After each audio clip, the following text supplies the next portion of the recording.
Daily. Taste the Daily. Mathimugam நேயர்களுக்கு வணக்கம். தமிழ்நாட்டோட முதலமைச்சர் மு.க.ஸ்டாலின் இப்போ ரீசெண்டா அவரோட பையன் உதயநிதி ஸ்டாலினை துணை முதலமைச்சரா நியமிச்சிருக்காரு. இந்த விஷயத்துக்கு பல தரப்பிலும் ஆதரவு தெரிவிச்சுட்டு வந்தாலும் ஒரு சிலர் பாத்தீங்கன்னா எதிர்ப்பு தெரிவிச்சுட்டு வராங்க. என்ன அப்படின்னா திமுகல எப்பவுமே குடும்ப அரசியல் தான் நடக்குது, வாரிசு அரசியல் தான் நடக்குது அப்படிங்கிற ஒரு பேச்சு ரீசெண்டா ரொம்பவே சர்ச்சையா போய்கிட்டு இருக்கு. சோ அத பத்தி தான் இப்ப நாம பார்க்க போறோம். பொதுவா வாரிசு அரசியல் அப்படிங்கிறது திமுகல மட்டும் கிடையாது, அதிமுகவிலயும் இருக்கு. ஏன் இதை விட அதிகமா பேசிட்டே இருக்காங்க இந்த வாரிசு அரசியல், குடும்ப அரசியல் பத்தி பாஜக. அவங்களோட கட்சியிலுமே இந்த வாரிசு அரசியல் அப்படிங்கிறது இதை விட பெரிய அளவுல வளர்ந்துகிட்டு இருக்கு. ஆனா அதெல்லாம் யார் கண்ணுக்கும் தெரியல. நம்ம கண்ணுக்கு தெரியறதெல்லாம் திமுகல நடக்குது, அதிமுகல நடக்குது அப்படின்றது மட்டும்தான் அவங்களுக்கு தெரியுது.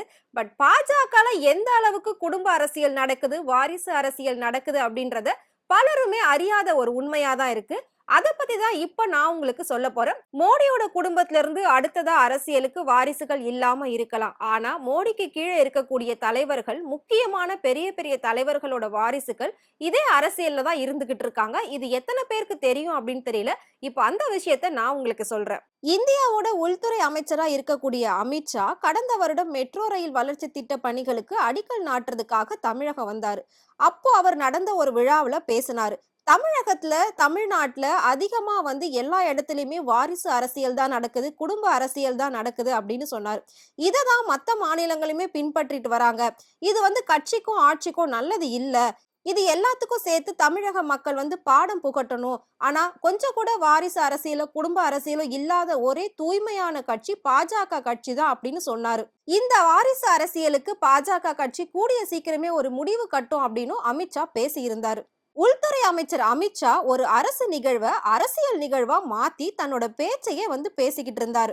அவர் பேசின அந்த பேச்சு பலரோட மத்தியில விமர்சனங்களையும் எழுப்புச்சு. சோ பாஜகவிலேயே சில முக்கிய தலைவர்களோட வாரிசுகள் பாஜகல அங்கம் வகிக்கிறாங்க அப்படின்னு சொன்னா கண்டிப்பா இது நிறைய பேருக்கு தெரியறதுக்கு வாய்ப்பு இல்ல. சோ இப்ப நான் சொல்றேன் யார் யாரு எந்தெந்த பதவியில அங்கம் வகிக்கிறாங்க அப்படின்ட்டு பார்க்கலாம். சோ பாஜகல எந்த அளவுக்கு குடும்ப அரசியல் நடக்குதுன்னு இப்ப பார்த்து தெரிஞ்சுக்கோங்க. ஃபர்ஸ்ட் பாதுகாப்புத்துறை அமைச்சரா இருக்கக்கூடிய ராஜ்நாத் சிங், அவரோட பையன் பங்கஜ் சிங், அவரு துணை தலைவரா இருக்காரு உத்தரப்பிரதேசம்ல இதே பாஜகல. வேத் பிரகாஷ் கோயல், இவங்க மத்திய கப்பல் போக்குவரத்து துறை அமைச்சரா இருக்காங்க. இவரோட ஒய்ஃப் சந்திரகாந்த் கோயல் மகாராஷ்டிராவோட சட்டமன்ற உறுப்பினர், 3 முறையா அவங்க வெற்றி பெற்றிருக்காங்க. இவங்க கணவன் மனைவியாவே பாஜகவுல இருக்காங்க. இவங்க மட்டும் கிடையாது, இவங்களோட வாரிசா பியூஷ் கோயலுமே இருக்காரு. அவரு ரயில்வே அமைச்சர், வர்த்தகம் மற்றும் தொழில்துறை அமைச்சரா இருக்காரு. இதுக்கு முன்னாடி தேவேந்திர பிரதான் பாரதிய ஜனதா மற்றும் ராஷ்டிரிய சுயசேவ சங்கத்தோட உறுப்பினரா இருந்திருக்காரு. அதாவது RSS ஓட உறுப்பினரா இருந்திருக்காரு. இவரோட மகன் தர்மேந்திர பிரதான், இவரு பெட்ரோலியம் மற்றும் இயற்கை எரிவாயு துறை அமைச்சரா இருந்திருக்காரு. கங்காதர் பட்னாவிஸ், இவரு நாக்பூர்ல இருந்து மகாராஷ்டிரா சட்டமன்ற உறுப்பினராகவும் பணியாற்றியிருக்காரு. அது மட்டும் இல்லாம இவரோட பையன் தேவேந்திர பட்னாவிஸ் மகாராஷ்டிராவோட சட்டமன்றத்துல எதிர்கட்சி தலைவரா இருந்திருக்காரு. வசுந்தரா ராஜே பாஜகவுல தேசிய துணை தலைவரா இருக்காரு. அவரோட பையன் துஷ்யந்த் சிங் இந்திய மக்களவையில 4 முறை உறுப்பினரா இருந்திருக்காரு. ராமன் சிங் சத்தீஸ்கரோட முன்னாள் முதலமைச்சர். அவரோட பையன் அபிஷேக் சிங் இந்திய நாடாளுமன்றத்தோட 16வது மக்களவை உறுப்பினரா இருக்காரு. PS எடியூரப்பா கர்நாடக முதலமைச்சரா இருந்திருக்காரு. PY ராகவேந்திரா 16வது மக்களவை உறுப்பினரா இருந்திருக்காரு. கோபிநாத் முண்டே மகாராஷ்டிரா மாநிலத்தை சேர்ந்த ஒரு அரசியல்வாதி. அவரோட பையன் பங்கஜா முண்டே மகாராஷ்டிரா மாநிலத்தை சேர்ந்த அவரும் ஒரு அரசியல்வாதியா இருந்திருக்காரு. பாண்டுரங் பன்கர் மகாராஷ்டிரா எதிர்கட்சி தலைவரா இருந்திருக்காரு. அனில் ஷிரோல் 2014 இருந்து 2019 வரைக்கும் 16வது மக்களவையில பூனே தொகுதியில பிரதிநிதியா இருந்திருக்காரு. சித்தார்த் ஷிரோல் மகாராஷ்டிரா சட்டமன்ற உறுப்பினரா இருந்திருக்காரு. இவ்ளோ ஏங்க, நான் ஃபர்ஸ்ட் சொன்ன மாதிரி அமித்ஷா தமிழ்நாட்டுல குடும்ப அரசியல், வாரிசு அரசியல் அப்படின்னு சொல்லி ஒரு அரசு நிகழ்வை அரசியல் நிகழ்வா பேசிட்டு போனாரு. அவரோட பையனே சர்வதேச கிரிக்கெட் கவுன்சிலோட தலைவரா இருக்காரு. அதாவது ஷார்ட்டா ICCயோட லீடர் அப்படின்னு சொல்லுவாங்க.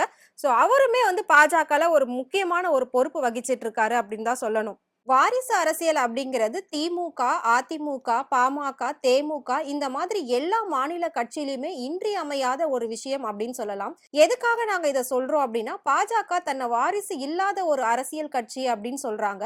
சோ அந்த ஒரு விஷயத்துக்காக தான், அது உண்மை இல்லை அப்படின்றதுக்காக ஒரு நிகழ்கால பாஜக அரசியல்ல பல ஆதாரங்கள் இருக்கு அப்படிங்கறத சுட்டி காட்டுற விதமா தான் இந்த வீடியோவை நாங்க உங்களுக்காக பதிவிட்டிருக்கோம். சோ திமுக, அதிமுக, தேமுதிக, பாமக இது எல்லாத்தையும் தொடர்ந்து பாஜகலையுமே குடும்ப அரசியல் இருக்கு அப்படிங்கிறது நிதர்சனமான ஒரு உண்மைதான். இந்த வீடியோவை பத்தி நீங்க என்ன நினைக்கிறீங்க? மறக்காம கமெண்ட் பாக்ஸ்ல கமெண்ட் பண்ணுங்க. Taste the Daily. Taste the Daily.